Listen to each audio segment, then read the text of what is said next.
मैं Parasnath life high study IAS में आपका स्वागत है। दोस्तों, आज हम लोग सीटेट 9 दिसंबर 2018 प्राइमरी लेवल का CDP अर्थात बाल विकास एवं शिक्षा शास्त्र के प्रीवियस ईयर के क्वेश्चन पेपर को हल करेंगे। सीटेट एग्जाम में ज़्यादातर प्रश्न प्रीवियस ईयर से ही पूछे जाते हैं। कुछ प्रश्न हैं जो पूर्व में आए हुए प्रश्नों के टॉपिक से ही घुमाकर पूछ लिए जाते हैं। तो इसलिए यदि आप लोग सीटेट का एग्जाम देने जा रहे हैं तो प्रीवियस ईयर के क्वेश्चन पेपर को जरूर हल करके जाएं।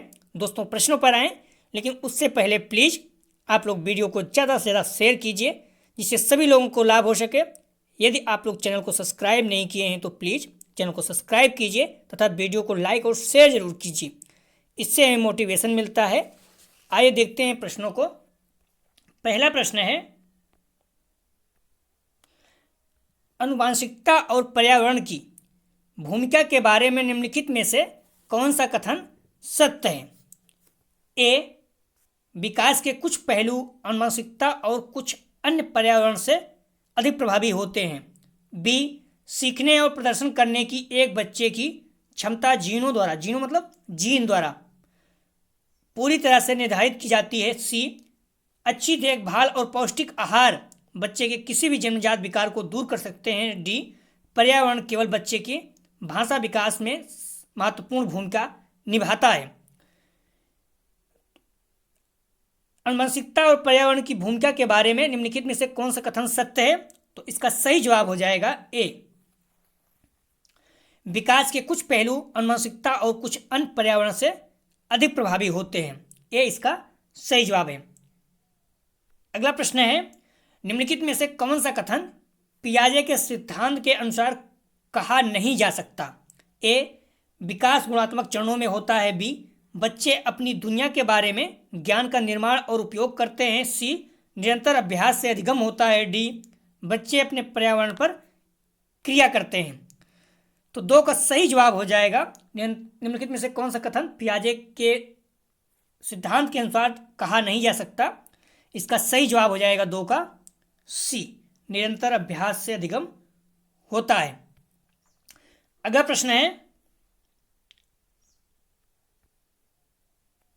निम्नलिखित में से कौन सी पूर्व संक्रियात्मक विचार की एक सीमा नहीं है? ए, ध्यान केंद्रित करने की प्रवृत्ति। बी, प्रतीकात्मक विचार का विकास। सी, अहंमन्यता। डी, अनुत्क्रमणीयता। तो तीन का सही जवाब हो जाएगा बी, प्रतीकात्मक विचार का विकास। कौन सी पूर्व संक्रियात्मक विचार की सीमा नहीं है? तो बी इसका सही जवाब है, प्रतीकात्मक विचार के विकास। अगला प्रश्न है, के अलावा निम्नलिखित कारणों से खेल युवा बच्चों के विकास में एक महत्वपूर्ण भूमिका निभाता है। ए, वे अपने शरीर पर निपुणता प्राप्त करते हैं। बी, यह उनकी इंद्रियों को उत्तेजित करता है। सी, यह समय बिताने का खुद सुखद तरीका है, या समय बिताने का एक सुखद तरीका है। डी, वे नए कौशल हासिल करते हैं और सीखते हैं कि उन्हें कब उपयोग किया जाए। तो के अलावा निम्नलिखित कारणों से खेल युवा बच्चों के विकास में एक महत्वपूर्ण भूमिका निभाता है। तो इसका सही जवाब हो जाएगा सी, यह समय बिताने का एक सुखद तरीका है। ध्यान रखना, चार का सही जवाब हो जाएगा सी। अगला प्रश्न है, निम्नलिखित में से कौन सा प्रश्न बच्चों को गंभीर रूप से सोचने के लिए आमंत्रित करता है? ए, क्या आप इसका उत्तर जानते हैं? बी, सही जवाब क्या है? सी, क्या आप इसी तरह की स्थिति के बारे में सोच सकते हैं? डी, विभिन्न तरीकों से हम इसे कैसे हल कर सकते हैं? तो निम्नलिखित में से कौन सा प्रश्न बच्चों को गंभीर रूप से सोचने के लिए आमंत्रित करता है? तो इसका सही जवाब हो जाएगा डी, विभिन्न तरीकों से हम इसे कैसे हल कर सकते हैं। अगला प्रश्न है, निम्नलिखित में से कौन सा विकल्प प्रगतिशील शिक्षा का सबसे अच्छा वर्णन करता है? ए, करके सीखना, परियोजना विधि, सहयोग से सीखना। बी, थीमेटिक इकाइयाँ, नियमित इकाई परीक्षण, रैंकिंग। सी व्यक्तिगत अधिगम क्षमता समूह बनाना, छात्रों की लेबलिंग। डी परियोजना विधि क्षमता समूह बनाना, रैंकिंग। कौन सा विकल्प प्रगतिशील शिक्षा का सबसे अच्छा वर्णन करता है, मतलब बारे में बता रहा है, उल्लेख कर रहा है? तो इसका सही जवाब हो जाएगा ए करके सीखना, परियोजना विधि, सहयोग से सीखना। सही जवाब हो जाएगा इसका ए। अगला प्रश्न है,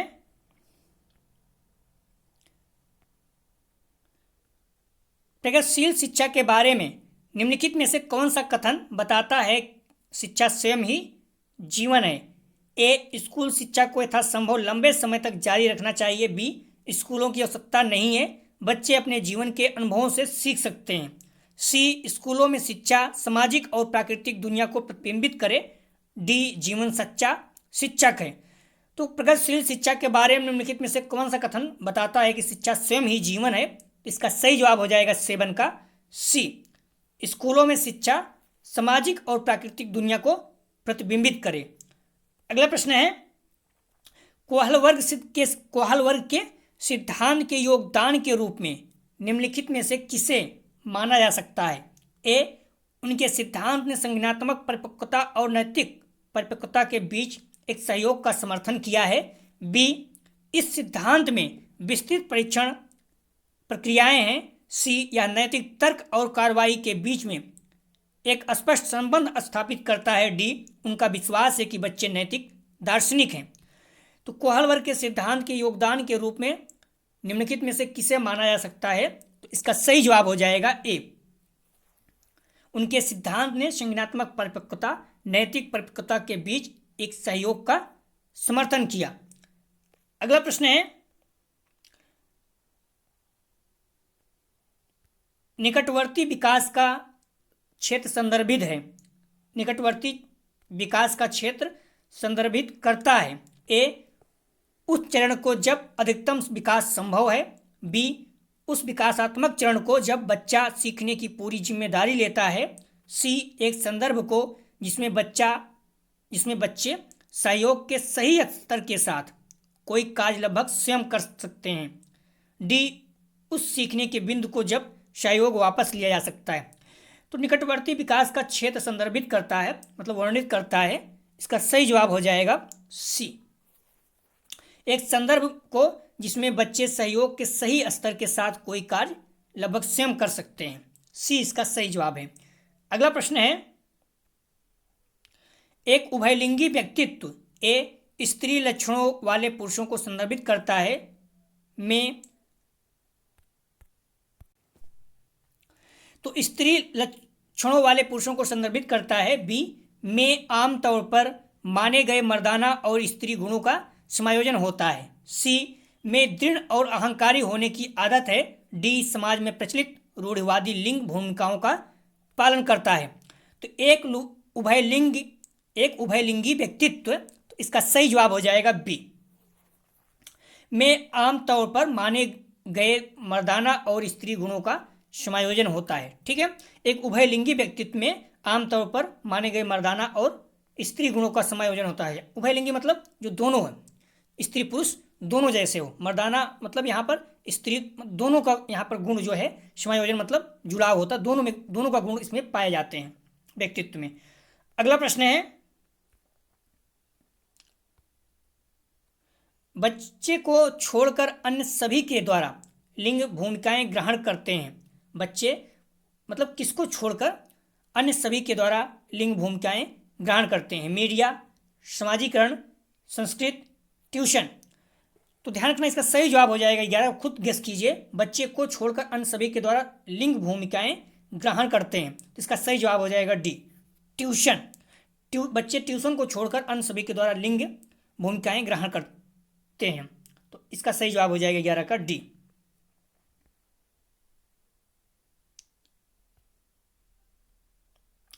अगला प्रश्न है, मानकीकृत परीक्षणों की आलोचना में से एक यह है कि ए वे मुख्य रूप से मुख्यधारा की संस्कृति का प्रतिनिधित्व करते हैं और इसलिए पक्षपाती हैं। बी उनकी भाषा को समझना मुश्किल है। सी परीक्षण बड़ी आबादी पर लागू नहीं किए जा सकते। डी वे बच्चे की क्षमता की स्पष्ट तस्वीर नहीं देते हैं। तो मानकीकृत परीक्षणों की आलोचना में से एक यह है कि, तो इसका सही जवाब हो जाएगा 12 का ए। वे मुख्य रूप से मुख्यधारा की संस्कृति का प्रतिनिधित्व करते हैं और इसलिए पक्षपाती हैं। अगला प्रश्न है, एकाधिक बुद्धिमानी का सिद्धांत कहता है कि ए बुद्धि तेजी से बढ़ाई जा सकती है, बी बुद्धि कई प्रकार की हो सकती है, सी पेपर पेंसिल परीक्षण सहायक नहीं है, डी प्रभावी अध्यापन के द्वारा बुद्धि बढ़ाई जा सकती है। तो एकाधिक बुद्धिमानी का सिद्धांत कहता है कि, तो इसका सही जवाब हो जाएगा बी बुद्धि कई प्रकार की हो सकती है। अगला प्रश्न है,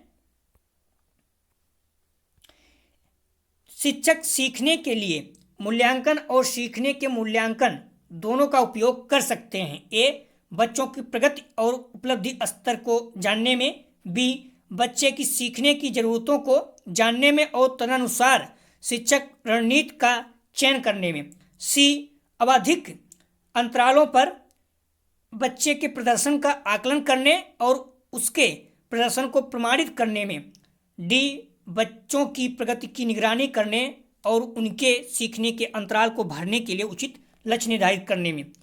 तो ध्यान रखना, शिक्षक सीखने के लिए मूल्यांकन और सीखने के मूल्यांकन दोनों का उपयोग कर सकते हैं। तो इसका सही जवाब हो जाएगा ए बच्चों की प्रगति और उपलब्धि स्तर को जानने में। अगला प्रश्न है, निम्नलिखित में से कौन सा सतत और व्यापक मूल्यांकन से संबंधित नहीं है? ध्यान रखना, नहीं है। 3 है, एक नहीं है। ए इसे भारत की शिक्षा के अधिकार अधिनियम द्वारा अनिवार्य किया गया है, बी या शिक्षण अधिगम प्रक्रिया का एक अभिन्न अंग है, सी या विभिन्न शिक्षा क्षेत्रों में बच्चे की उपलब्धि पर केंद्रित है, डी या बच्चों को धीमे, खराब या बुद्धिमान के रूप में चिन्हित करने में उपयोगी होता है। तो कौन सा सतत और व्यापक मूल्यांकन से संबंधित नहीं है? तो इसका सही जवाब हो जाएगा डी या बच्चों को धीमे, खराब या बुद्धिमान के रूप में चिन्हित करने में उपयोगी है। इसका सही जवाब हो जाएगा डी। अगला प्रश्न है, बच्चों को प्रतिभाशालिता के कारण हो सकती है। ए अनुवांशिकता और वातावरण के बीच अंतःक्रिया, बी एक साधारण समृद्ध वातावरण, सी सफल माता पिता, डी एक अनुशासित दिनचर्या। तो बच्चों में प्रतिभाशालिता के कारण हो सकती है, इसका सही जवाब हो जाएगा ए अनुवांशिकता और वातावरण के बीच अंतःक्रिया। बच्चों में प्रतिभाशालिता अनुवांशिकता और वातावरण के बीच अंतःक्रिया के कारण हो सकती है। सही जवाब हो जाएगा ए। अगला प्रश्न है, सामाजिक आर्थिक रूप से वंचित पृष्ठभूमि से आने वाले बच्चों को कक्षा के माहौल की आवश्यकता होती है जो ए उन्हें अच्छा व्यवहार सिखाता है, बी उनके सांस्कृतिक और भाषाई ज्ञान को महत्व देता है तथा उनका उपयोग करता है, सी उनके भाषा के उपयोग को हतोत्साहित करता है ताकि वे मुख्यधारा की भाषा सीख सकें, डी बच्चों को उनकी क्षमताओं के आधार पर वर्गीकृत करता है। तो इसका सही जवाब हो जाएगा 17 का बी उनके संस्कृत और भाषाई ज्ञान को महत्व देता है तथा उनका उपयोग करता है। 17 का सही जवाब हो जाएगा बी। अगला प्रश्न है, कक्षा में सृजनात्मक और प्रतिभाशाली बच्चों के लिए आवश्यक हस्तक्षेप निर्भर करता है। ए शिक्षक द्वारा अनुकूलित और प्रेरक निर्देशन तरीकों के उपयोग पर, बी उन्हें अतिरिक्त समय दिए जाने पर, सी उनके प्रति स्नेही होने के नाते पर, डी उन्हें अन्य बच्चों को पढ़ाने की जिम्मेदारी देने पर।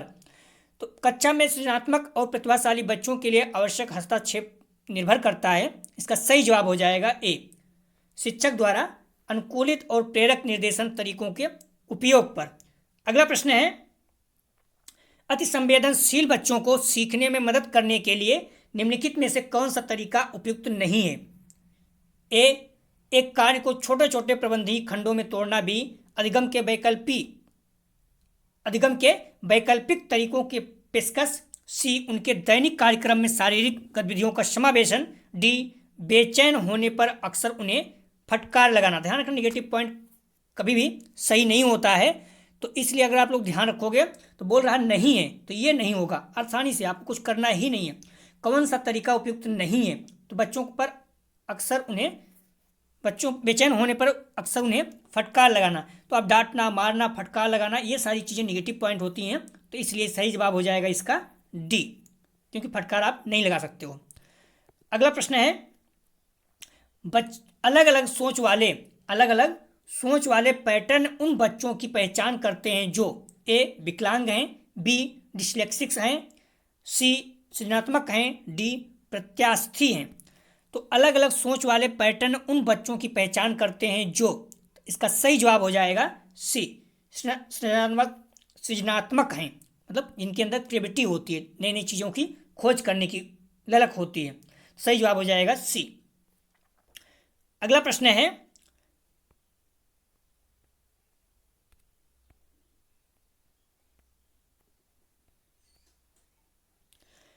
निम्नलिखित में से कौन सा शिक्षक द्वारा कक्षा में बच्चों के लिए समस्या हल करने के तरीके का वर्णन नहीं करता? ध्यान रखना, नहीं करता।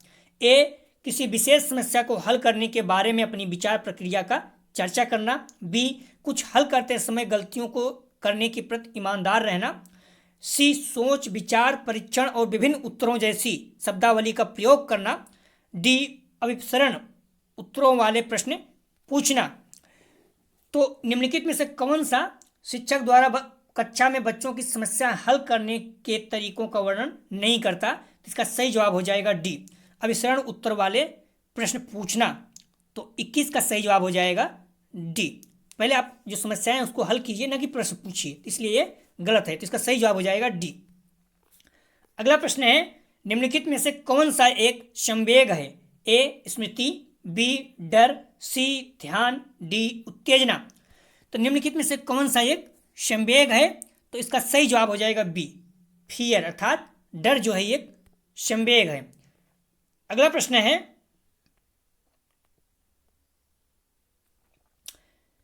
एक 3 साल का बच्चा बताता है कि दूध बूथ पर एक मशीन द्वारा दूध का उत्पादन होता है। तो निम्नलिखित में से कौन सा बच्चे की समझ का सबसे अच्छा स्पष्टीकरण प्रदान करता है? ए बच्चे को दुनिया का बहुत सीमित अनावरण या ज्ञान है, बी बच्चे का जवाब दूध बूथ से दूध खरीदने के अपने अनुभव पर आधारित है, सी बच्चे ने गायों को कभी नहीं देखा है, डी बच्चे का परिवार बच्चे को प्रेरक वातावरण प्रदान नहीं करता। 23 का सही जवाब हो जाएगा बी, बच्चे का जवाब दूध बूथ से दूध खरीदने के अपने अनुभव पर आधारित है। अगला प्रश्न है, निम्नलिखित में से कौन सा शिक्षक की भूमिका का सबसे अच्छा वर्णन करता है? ए कक्षा में शिक्षक की सबसे महत्वपूर्ण भूमिका अनुशासन को बनाए रखना, बी एक शिक्षक को निर्धारित पाठ्य पुस्तक का पालन करना चाहिए, सी पाठ्यक्रम का समय पर पूरा करने के साथ साथ दोहराने के लिए पर्याप्त समय देना महत्वपूर्ण है, डी आराम के लिए जगह बनाना जहां बच्चे संवाद और पूछताछ के माध्यम से सीखते हैं। तो निम्नलिखित में से कौन सा शिक्षक की भूमिका का सबसे अच्छा वर्णन करता है? तो इसका सही जवाब हो जाएगा 24 का डी आराम के लिए जगह बनाना जहां बच्चे संवाद और पूछताछ के माध्यम से सीखते हैं। तो 24 का सही जवाब है डी। अगला प्रश्न है,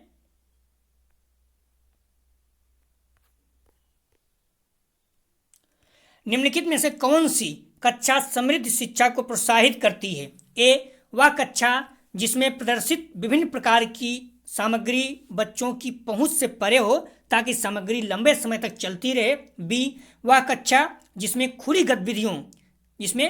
गतिविधि कोने में हो और विभिन्न प्रकार के बाल साहित्य खुली ताक शेल्फ में रखी हो जो दिन के किसी भी समय प्राप्त की जा सके, सी अलमारी में अच्छी तरह संगठित सामग्री वाले कक्षा जहां सामग्री को सप्ताह में एक बार मुक्त खेल के लिए बाहर लाया जाता हो, डी पाठ्य पुस्तक सामग्री द्वारा संचालित संरचित और योजनाबद्ध अधिगम वाली कक्षा। तो निम्नलिखित में से कौन सा कक्षा समृद्ध शिक्षा को प्रोत्साहित करती है? तो इसका सही जवाब हो जाएगा बी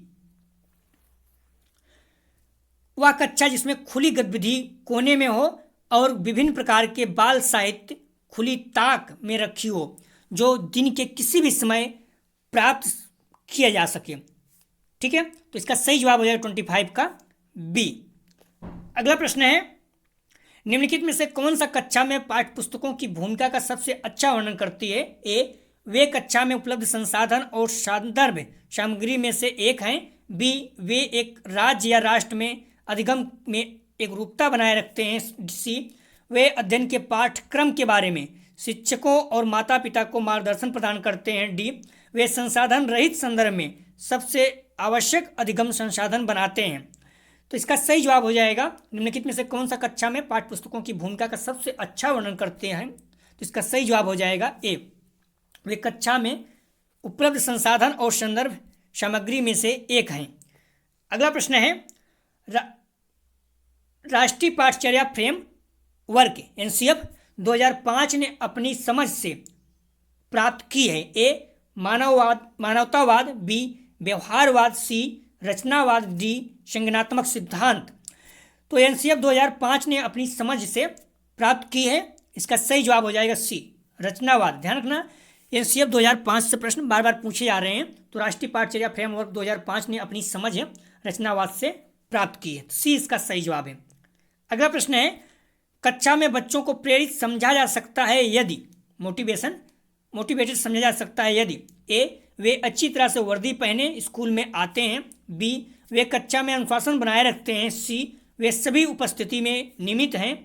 डी, वे शिक्षक से स्पष्टीकरण प्राप्त करने के लिए प्रश्न पूछते हैं। तो कक्षा में बच्चों को प्रेरित समझा जा सकता है यदि, तो इसका सही जवाब हो जाएगा डी, वे शिक्षक से स्पष्टीकरण प्राप्त करने के लिए प्रश्न पूछते हैं। तो ध्यान रखना, इस तरह का प्रश्न पूछ रहा है बच्चा बार बार आपसे, इसका मतलब वो मोटिवेट है, पढ़ाई में उसका मन अच्छे से काम कर रहा है, लगा है। 28 का सही जवाब हो जाएगा डी। अगला प्रश्न है,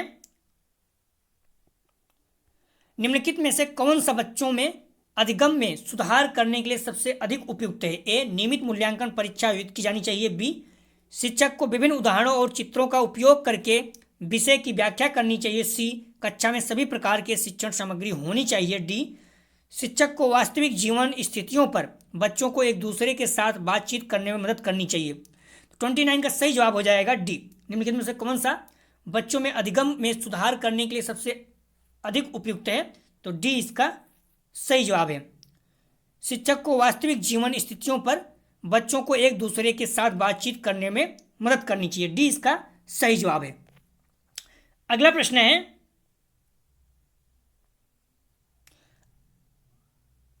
अनुशासन जो अधिगम वातावरण में एक महत्वपूर्ण भूमिका निभाता है किस तरह के मदद करता है? ए, बच्चों को अपनी शिक्षा को विनियमित और मॉनिटर करने के लिए। बी, चुप्पी साधे रहने के लिए। सी, शिक्षक को निर्देश देने में। डी, बच्चों को उनके पाठ रटकर याद करने में। तो अनुशासन जो अधिगम वातावरण में एक महत्वपूर्ण भूमिका निभाता है किस तरह की मदद करता है? तो इसका सही जवाब हो जाएगा 30 का ए, बच्चों को अपनी शिक्षा में विनियमित और मॉनिटर करने के लिए। तो ध्यान रखना, 30 का सही जवाब हो जाएगा ए। तो दोस्तों, यहाँ था 9 दिसंबर 2018 प्राइमरी लेवल का सीडीबी का प्रीवियस ईयर का क्वेश्चन पेपर। आप लोग टेलीग्राम ग्रुप्स को ज्वाइन कर लीजिए, जिससे जब भी वीडियो अपलोड हो तुरंत आपको नोटिफिकेशन मिल सके। टेलीग्राम ग्रुप का लिंक डिस्क्रिप्शन और कमेंट सेक्शन दोनों जगह पर सबसे ऊपर ही दिया गया है। प्लीज़ आप लोग वीडियो को ज़्यादा से ज़्यादा शेयर कीजिए, जिससे सभी लोगों को लाभ हो सके, चाहे अपने कॉलेज का ग्रुप हो या फिर आपके जो भी फ्रेंड एग्जाम देने जा रहे हैं। हमारी रिक्वेस्ट है उन्हें ज़्यादा से ज़्यादा शेयर कीजिए। हम लोग कोशिश करेंगे पूरा सिलेबस सहित कवर करेंगे, इसके बाद थ्योरी भी पढ़ेंगे। वीडियो देखने के लिए धन्यवाद दोस्तों।